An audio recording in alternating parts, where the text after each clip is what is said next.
As the dust settled, a new theory emerged. One not rooted in rap beef, but the complex world of gang alliances.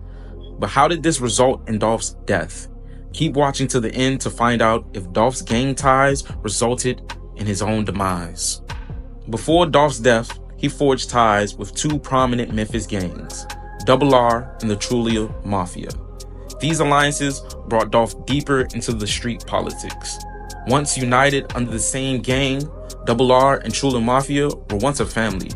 But when blood was spilled in the streets, Double R and Trula Mafia forced the streets of Memphis to pick a side. The real story behind the music begins about 10 years ago, when young Dolph was affiliated with a young street rapper called J Money. J Money would post pictures of Dolph visiting his hood and saying that Dolph always told him that he wanted to see him win and eat, along with posts calling Dolph's crew, Paper Route Empire, his family. J Money was part of a gang called Trula Mafia, from the Orange Mound neighborhood in southeastern Memphis, which borders the Castilla Heights neighborhood where young Dolph grew up. J Money was a respected member of the Trula Mafia and was active in the streets from a young age. At just age 18, J Money was charged with the murder of another young man who was supposedly his good friend. But even that situation would seemingly not slow him down, and already later that year, J Money was again in trouble with the law, this time due to an aggravated assault charge of his ops. And sadly, in 2016, J Money would be shot dead in an apparent gang-related revenge killing. J Money was a high-ranking and respected member in Trula Mafia, who had deep connections with many different gangs in Memphis. His murder would allegedly cause a major power vacuum within Trula Mafia, leading to internal conflicts and eventually a full divide between two factions in the gang, with some of the original Trula Mafia members breaking off to start their own set titled Double R, meaning rich and ruthless, with many of these members allegedly also having ties to the Grape Street Crips. In fact, another legendary Memphis artist, Pooh Shiesty's cousin Big Scar, real name Alexander Woods, would be one of the former Trula Mafia members who was also affiliated with the Grape Street Crips, and he would eventually leave the original Trula Mafia to join Double R. Things would further escalate between both camps when Double R member BG, aka Baby Grape, was allegedly killed by three Trula Mafia members, C-Mode, Zay, and Go Crazy. Go Crazy, real name Carlos Lacey, would eventually go down for this murder. The deceased man, BG, was actually a close friend of Big Scar, and this incident would allegedly be the catalyst sparking a war between both groups in the streets of Memphis. Shortly after, Double R would retaliate, killing Zay, one of the original Trula Mafia members suspected of being involved in the hit. Following this, Trula Mafia and Double R would go back and forth numerous times. C-Mode would return home from jail after a separate case, sending shots at Double R in a song called Send a Hit, which made himself an even bigger target, with him even naming himself as the main op. But his run as a rapper would be short-lived, and he would eventually be charged with 7 counts of attempted murder after shooting up a house twice. People at this home on Myers put up this camera after someone shot at or near their home twice in the same week.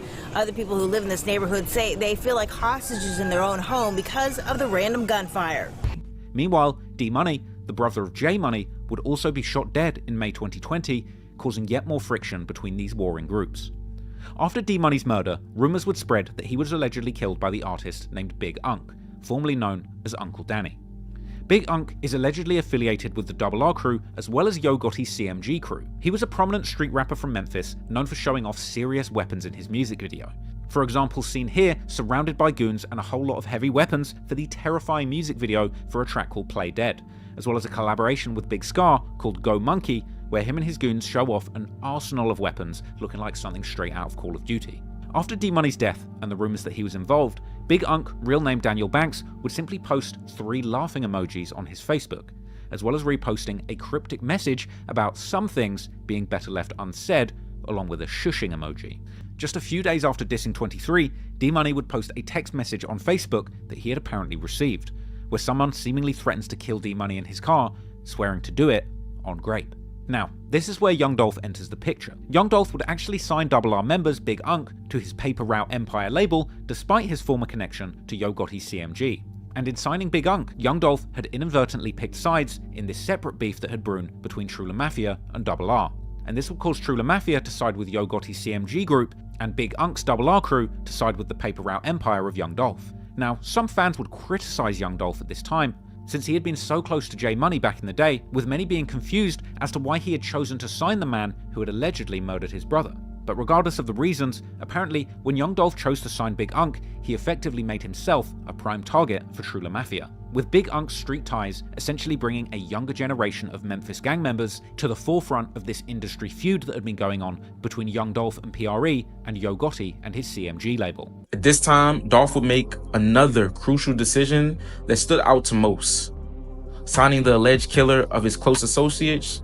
To many in the streets of Memphis, this was signaling he had picked his side in the deadly war between Double R and the True La Mafia. And many believe that this choice is what set in motion the chain of events that took young Dolph's life. But as we take a deeper look at the young Dolph murder trial and evidence, the motive becomes a lot more complicated. Was young Dolph's death really tied to the streets' politics, or was it simply the result of rap beef turned real? Keep watching to find out why young Dolph was actually murdered in the streets of Memphis. On November 17th, 2021, young Dolph was fatally shot while shopping for cookies in broad daylight. The murder trial focused on key suspects, including Justin Johnson, also known as Straight Drop, who was found guilty of first-degree murder, conspiracy to commit murder, and firearm possession as a convicted felon. Justin Johnson, who did not testify during the trial, was convicted on September 26, 2024. The evidence presented against him was damning. Surveillance footage from the crime scene and cell phone records placed him directly in the vicinity of the shooting, painting a clear picture of his involvement. Now, there's a few other key figures, but we're going to talk about all of them. So first, you have Justin Johnson, who we know has been convicted of the murder of young Dolph. Then you have Cornelius Smith, the co-conspirator who testified against Johnson, who admitted to his role in killing young Dolph, claiming he was paid for a hit, or at least supposed to be paid. We'll get to that later. Then we have Hernandez Govan, allegedly the mastermind behind the murder. Govan is accused of orchestrating the killing, putting Justin and Cornelius together, offering them money for Dolph's death. And then you have Anthony Big Jook Mims, Yo Gotti's big brother and right-hand man to CMG, rumored to have placed $100,000 on Dolph's head. Although Big Jook wasn't on trial due to his own passing, his name had been reportedly mentioned in connection with the feud that escalated to this tragic event. 5 police sources have confirmed with Fox 13 that the person killed is Anthony Mims, also known as Big Jook. Now, Big Jook is the brother of rapper Yo Gotti. Now, we were at that scene earlier tonight. Police say 2 men were shot outside Perion's restaurant and event center around 4:15. Now, that's on. The prosecution built a strong case against the defendants. Surveillance footage captured the gunmen arriving and fleeing scene, while cell phone records helped trace their movements before and after the crime. Perhaps the most pivotal moment came when Cornelius Smith testified that he and Justin Johnson had been hired to kill young Dolph, claiming that Hernandez Govan was behind it all. This video is sponsored by Lander, your one-stop music production powerhouse. Everything you need to create and release music, including samples, plugins, unlimited distribution, and the world's best AI mastering engine. Create and release more music for one low price of just $11.99 a month. I've been using Lander for a good 2 years now to release my singles, Bad Bitches and Score. Go download it on all platforms right now. But they're super easy to use. Not only do they have no threshold for you to cash out, so if you get $5, $10, $50, even $100, you can cash out on that money. But they also give other tools, like there's courses that you can get as soon as you start paying, and you can collaborate with other artists to get cover arts done. Maybe you need a beat, or maybe you just need some help engineering the song. So download Lander today and use my discount code that'll be in the link in the description to get 20% off your first purchase at Lander. Back to the video. Now, not only did this guy testify that CMG was behind the whole thing, it was his daughter's birthday when he went to go kill young Dolph. How did you get to be with Justin Johnson this day on November 17th, 2021? We knew that, they had heat on Dolph in them head or whatever, so. Who had a hit on whose head? Big Jug had a hit on Dolph head or whatnot, so. How do you know that Big Jug had a hit on Dolph's head? Cause Quick had told me about it, Quick, and you know what I'm saying, being just. How much money was it supposed to be? $100,000 on Dolph head. And had you agreed to do this hit? Yes, sir. Had Justin agreed to do this hit? Yes, sir. We all going to do it together? Yeah, they been on it, but yeah. Was there any arrangements as far as splitting the money or anything? Yeah, me and him supposed to be giving Quick $10,000 apiece. All right, so you and him were going to give Govan $10,000 apiece? Yeah. And how much were you going to get? I was getting 40, he was getting 40. Okay. Had you spoken with Justin about this? Yeah, we talked about it. Okay. This was not something that just happened this day, but something that was in the process for weeks? Yeah, How did y'all hook up this day, if you remember? he pulled up to get me. He came and got me or whatever. Where did he get you from? He got me from my father's house. Where's your father's house? I was Lamar Sims. Orange Mound area? Yeah. Had either you called him or he called you or anything like He this? had called me the first time I missed the call. Then he called me back, I answered. He was telling me basically they were pulling up because we already knew what was going on. When you say you already knew what was going on, you already knew that this was about?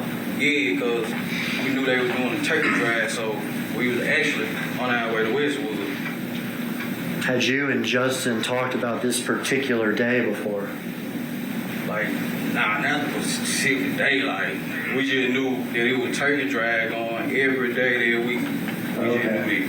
Yeah, I got scared. I got on thing. Did y'all drive out there? Yeah, we drove with them. Stay in a hotel? Yeah, stayed in a hotel. About how long were you gone? I was gone a couple days. I ain't had any more money on me. Run out of money, you gotta come back. Yeah, I gotta come back.